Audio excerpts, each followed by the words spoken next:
Seems like a good time for a drink and a cold, calculated speech with sinister overtones. A speech about politics, about order, brotherhood, power. But speeches are for campaigning. Now is the time for action.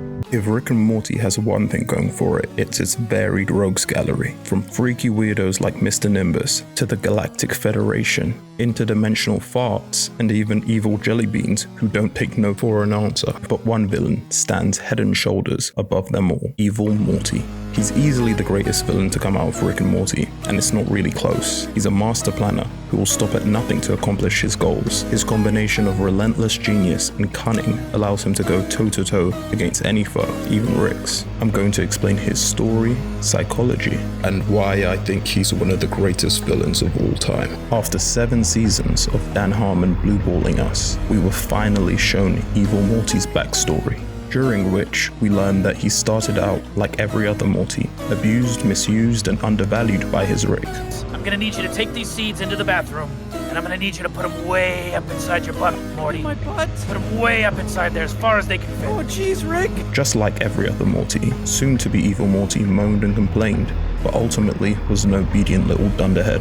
At least until one day, when complaining, his Rick, tired of his sackless threats to leave, called his bluff and told him either to leave or quit complaining. Doing this anymore. Either you're in or you're out, Morty. I'm tired of you weaponizing this half-assed threat. You want out, then quit. Arrogantly expecting him to do nothing, but something in Morty snapped that day because he proceeded to get Rick blackout drunk and created a device which allowed him to take control of Rick. Having finally gotten out from under the thumb of his Rick, he finally began his plan to get beyond the control of all Ricks by escaping the central finite curve. Quick refresher for all the sane people who just watch each Rick and Morty episode once and don't obsess over every little detail. The central finite curve is basically a massive wall that separates all of the universes in which Rick is the most intelligent being from those where he isn't, or as Evil Morty would later put it, Version of us has spent every version of all of our lives in one infinite crib built around an infinite fucking baby. And Evil Morty is 100% right on this one. This is one of the most narcissistic things that Rick has ever done, and that's saying something. You think you could do that, Morty? You think anyone but me could do that ever in a billion years? Do you think if God existed, he could do it? The answer is no. If God exists, it's fucking me. I made your atomic matrix slightly lighter than air. And now your shoes are heavier than air, which makes you neutrally buoyant, which I find personally more impressive conceptually than walking on water. But what do I know? I wasn't born into the God business. I fucking earned it. Imagine one of the smartest kids in a school moving to a special needs school just so he can ensure that he always comes in first place. Well, that's effectively what Rick has done here. And Rick C-137, the Rick that we've been following for the past 7 seasons, directly led to its creation. During the aftermath of the murder of his wife and original Beth, Rick went on a bit of a revenge rampage and started taking out any Rick he could find. He basically did what Kratos does whenever he finds a new pantheon of gods. By the time he got tired of decorating with Rick entrails, millions of Ricks had died. So the surviving Ricks, who had congregated together for safety, were eager to sign a peace treaty. Rick C-137, and the group that would later make up the Council of Ricks, then decided to build the curve, ensuring that no one within it could leave and that no one outside it could enter, guaranteeing their unchallenged supremacy. Some people, myself included, suspect that this was, at least in part, an attempt by Rick C-137 to trap Rick Prime, or at least constrain him to a smaller location. Obviously, Evil Morty, not being a big fan of Ricks in general, seeks to free himself from the walls that constrain him. He's basically Eren Yeager when you think about it. When Evil Morty was introduced to us way back in season 1, during Close Encounters of the Rick Kind, he appears to be the sidekick of an evil Rick who has killed at least 27 Ricks, including my favorite, the artist formerly known as Rick, and kidnapping and torturing all of their Mortys. We first hear him when Morty asks him to help the captive Mortys escape. Hey man, you seem to know how this place works. Is there any way we could shut down that grid and rescue all those Mortys outside? It would be pointless. Mortys have no chance of defeating a Rick. Having already defeated his Rick, it becomes clear that he doesn't just consider himself a genius Morty. He doesn't really even see himself as a Morty. Given his indifference to the countless Mortys that were tortured, it's clear that he views other Mortys as meaningless and expendable pawns in the pursuit of his ultimate goal. In this way, he's exactly like what he most despises. I like to think of him as a Rick in Morty's clothing. Did I graduate this time yet? The Mortys manage to escape, and evil Morty's plan to scan Rick's brain is stopped prematurely, which prevents him from figuring out how to escape the central finite curve. The evil-looking slave Rick is assumed to be the mastermind behind the scheme and gets torn apart by the army of Mortys. Unbeknownst to us at the time, this was a mercy, as evil Morty's sadistic ass refused to let him end his suffering, in what is probably the best use of foreshadowing that the show has ever pulled off. Only at the end of the episode is it revealed that the evil-looking Rick was being controlled remotely the entire time. My God! I've seen this technology before. This Rick was being controlled remotely, puppeteered by somebody else. The shot of evil Morty crushing his eye patch containing the mind control device before being taken into the Citadel with the other refugee Mortys is so iconic. It's hard to convey just how big a deal this was for fans of the show at the time. For years, fans would harass Stan Harmon for the next chapter in the story of evil Morty, and 2 long years later, he would finally answer their prayers. A year later, in universe time, we meet a seemingly well-intentioned, but ultimately doomed Morty, who doesn't seem to realize that the Ricks only allowed him to run in the election for Citadel president as a joke. Even his campaign manager understands that it's impossible. I feel pretty confident about tonight's debate. You shouldn't, sir. You should be terrified. Maybe you should find a little faith, young man. You don't pay me to have faith.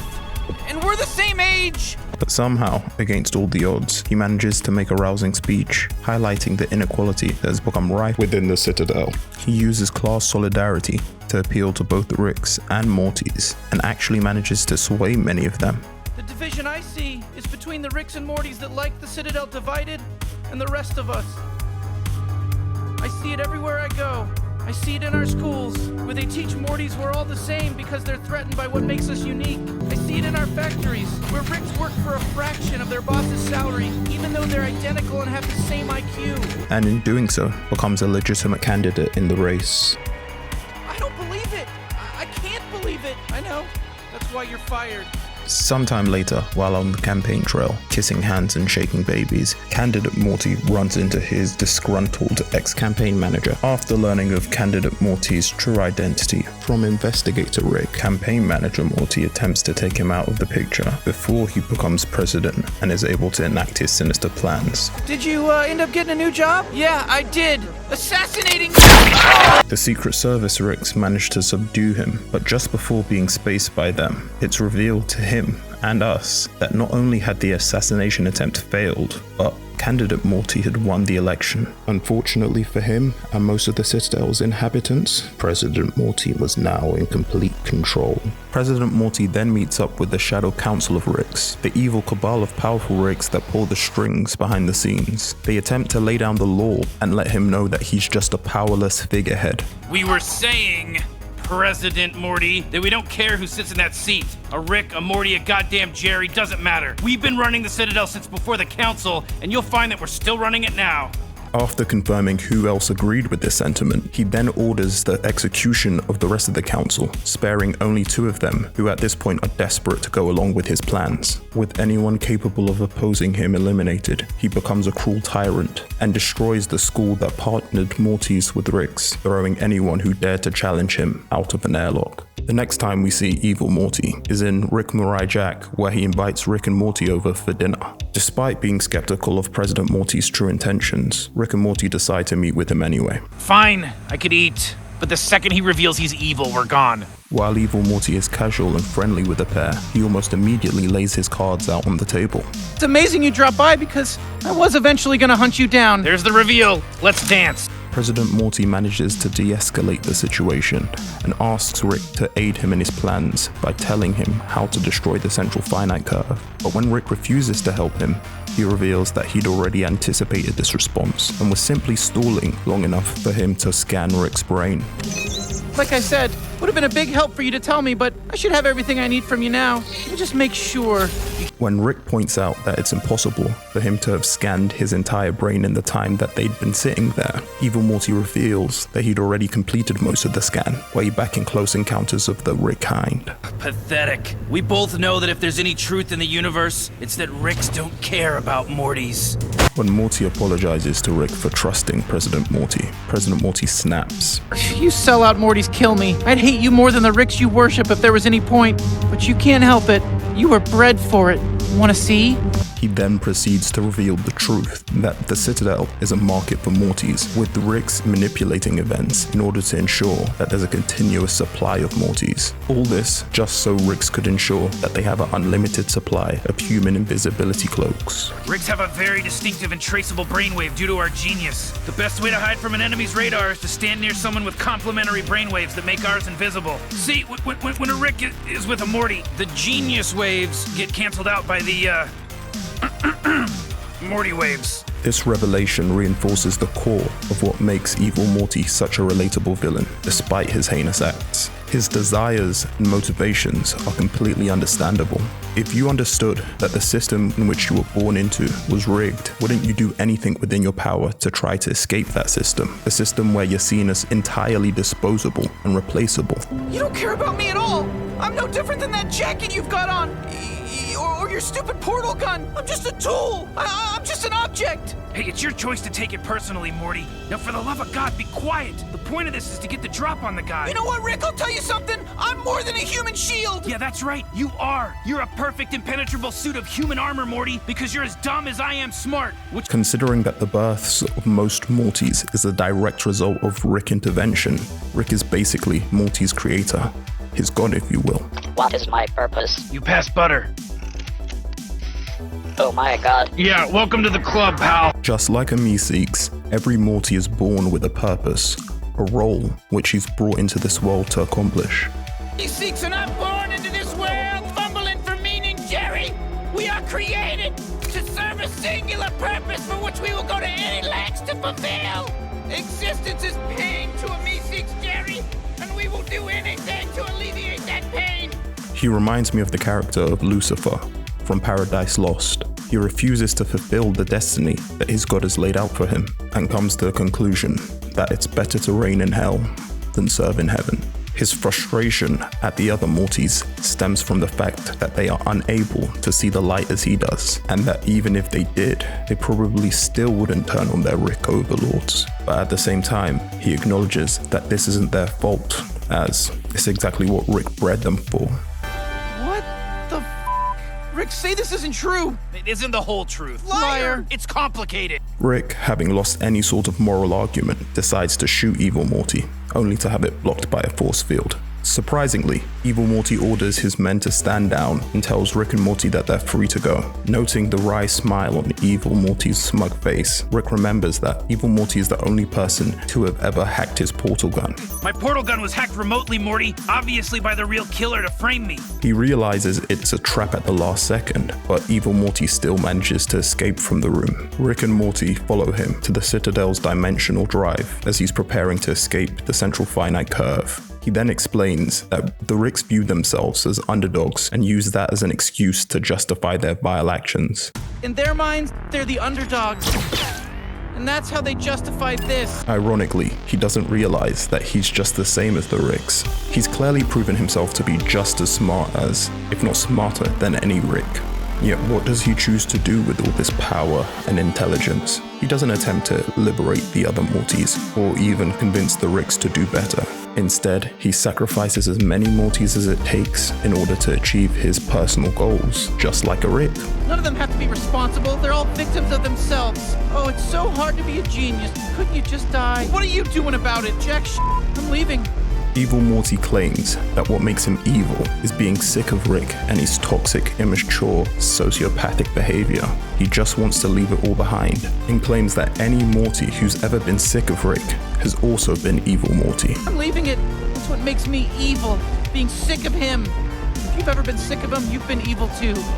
But this ignores the obvious truth that what makes him evil isn't being sick and tired of Ricks. It's the countless innocent Mortys that he had no problem with killing and torturing. Demonstrating that point perfectly, he uses a machine powered by the blood of Morty clones to create an opening in the central finite curve and destroys the Citadel in the process. But evil Morty, not being entirely devoid of a conscience, offers Morty a chance to escape with him. You can come if you want.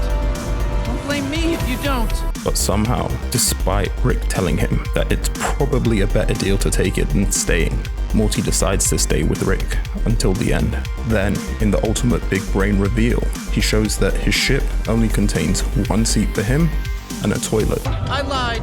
That second seat's a toilet. Oh, super dick move, but weirdly kind of cool to admit it. Suggesting that he already anticipated that Morty would do this, which makes sense. He knows that he's the only Morty capable of severing his attachment to Rick and seeing him for what he truly is.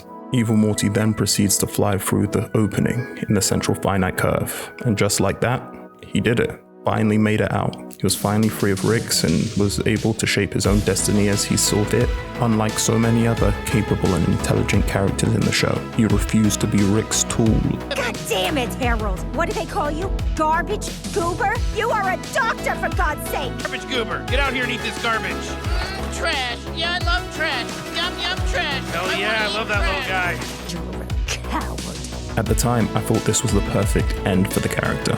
It's hard to describe how big the hype surrounding Evil Morty's return in Season 5 was, and to be honest, I was incredibly doubtful that they would be able to stick the landing on this one. As a massive fan of Game of Thrones, I've learned that great expectations, more often than not, are just a prelude to being kicked in the nuts. You take great offense at dwarf jokes, but love telling Uni jokes. Why is that? Because I have balls. You don't. You want a good girl, but you need a bad pussy. Give me some of the pain and let me die. But as far as I'm concerned, It was perfect. Perfect. Everything, down to the last minute details. his motivation was incredibly simple. He just wanted to live in a universe without Rick. He sacrificed countless lives in pursuit of his selfish goals and didn't feel even the slightest bit of remorse. He went toe-to-toe with a planet of godlike beings and won. As I said earlier, at this point, he definitely qualifies as a Rick. I really hope that this would be the last time that we saw him, but just as Mortys are powerless in the face of Ricks, the writers were powerless in the face of public demand. In Unmortwritten, the highlight of Season 7, we see Evil Morty enjoying his adventures outside the central finite curve. Despite regularly dealing with life-threatening creatures, Evil Morty is clearly at peace in the life which he's built for himself. That is until he's disturbed by Rick, up to his usual shenanigans, unsuccessfully trying to track down his arch nemesis. No, not that one. Rick Prime. Just when I thought I was out, they pulled me back in. Though clearly annoyed, he decides that the simplest solution to his problem is simply to help them track down Rick Prime. This results in the three of them being teleported into a trap set by Rick Prime. Together, they manage to kill the other Ricks and best the trap set by Rick Prime. Using both of their portal guns, Evil Morty and Rick manage to find a way to escape, but in the process, learn that he's developed a weapon capable of killing people across infinity called the Omega device. After escaping, Rick intends to track down Rick Prime alone, but Evil Morty insists on following him, as the device poses a risk to Evil Morty too. Despite being about as useful as a nun in a brothel, Evil Morty also convinces regular Morty to come too, as he suspects that once Rick has finally gotten rid of his nemesis once and for all, he'll likely lose his purpose in life. What happens if Rick actually kills this guy? You ever think about that? Maybe he'll kill himself next? You're an asshole. Well, yeah, I'm not good, Morty. I'll save most of the details of the fight for my video on Rick Prime, but when they arrive at his hideout, Evil Morty not only holds his own, but manages to kick a surprising amount of ass. The little sociopath even ends up saving the day when he manages to bamboozle Rick Prime by swapping outfits with regular Morty. Original grandson. This is super weird. Obviously, we're both trying to kill each other. Oh, jeez. Nice to meet you, I guess. So, should I just get this over with, or? You gotta love a dirty villain who's not above dishonorable tactics to get the win. Evil Morty immobilizes him and then proceeds to drag him into another room where he extracts the schematics for the Omega device from his brain. Rick Prime acknowledges and respects his intelligence, and even offers him a Batman and Robin situation, to which Evil Morty replies, I don't need a Robin. After he's gotten all the information he needs, he hands him over to Rick C-137, who proceeds to bash in his brains with a hail of punches. With Rick Prime dead on the floor, Evil Morty drops what I think is his best line. How's it feel? Better? No? Exactly the same? Yeah, it always does. Hope you're happy with your choice. Just as he predicted, victory is hollow, and only leaves him just as empty as when he began his quest.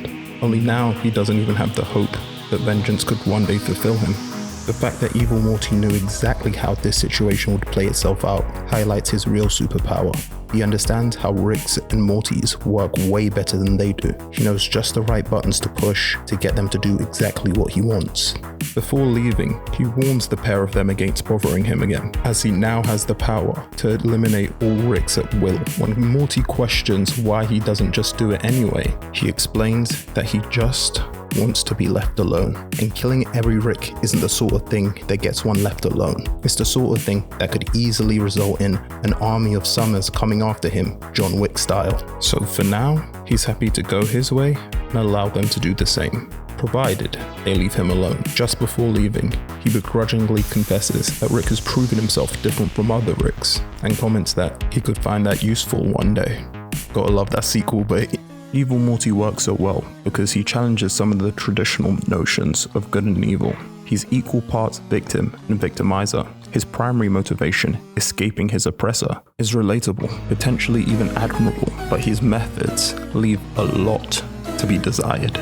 But at the same time, he clearly isn't pure evil, as we never see him kill out of pleasure or even anger. Every murder was carried out because of its utility. He even gives up Rick Prime. Knock yourself out. Where a more sadistic person might insist on finishing him off himself. It's better if I do this myself. I do this. A few moments later. All he wants is to be left alone. And how are the horrors of the infinite today, sir? Just another day in paradise. And if that requires working with the thing that he hates the most, a Rick, he's willing to do that. But equally, if it requires killing thousands of innocent Mortys, he's also demonstrated that he's willing to do that, all to ensure that his peace and solitude is maintained. Overall, Evil Morty is a really fun and refreshing character that plays on our expectations of the typically helpless and hapless Morty by being confident and capable in a way usually reserved for Rick. Wait, is this what I think it is? Of course it is. Everything's what I think it is. He's far and away the greatest Rick and Morty villain, but that's just this idiot's opinion. Let me know if I missed anything in the comments, and feel free to suggest any other villains you think I should cover. If you liked the video, and the fact that you're still here suggests that you did, feel free to like the video.